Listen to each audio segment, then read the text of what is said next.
বিগত সময়ে যারা দেশ পরিচালনা করেছে তারা ইসলামী আন্দোলনকে ধোঁকা দিয়েছে বলে উল্লেখ করেছেন দলটির আমির ও চরমোনাই পীর মুফতি সৈয়দ মোহাম্মদ রেজাউল করিম।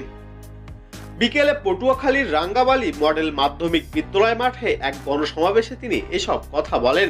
চরমোনাই পীর বলেন, ইসলামী আন্দোলনকে ৩০০ আসনে প্রার্থী দেওয়ার তৌফিক দান করেছেন। ইসলামী আন্দোলনকে ছোট মনে করলে হবে না। যখন ইসলামের বিরুদ্ধে ও দেশের বিরুদ্ধে কোনো ষড়যন্ত্র হয় তখন এর প্রতিবাদে ইসলামী আন্দোলন রাজপথে আওয়াজ তুললে অপরাধীদের কলিজা থরথর করে কেঁপে ওঠে। তিনি আরো বলেন, ৫৩ বছর যারা দেশ পরিচালনা করেছে তারা বারবার আমাদের ধোঁকা দিয়েছে, আমাদের সিঁড়ি হিসাবে ব্যবহার করে ক্ষমতায় গেছে। ওরা ক্ষমতার মনসদে বসে আর ইসলামী দলের কথা মনে রাখেনি। আমরা চাই আমাদের আর কেউ ব্যবহার করে যাতে ইসলামকে ধ্বংস করতে না পারে। ইসলামী আন্দোলনকে কখনোই তারা ব্যবহার করতে পারেনি, ভবিষ্যতেও ব্যবহার করতে পারবে না।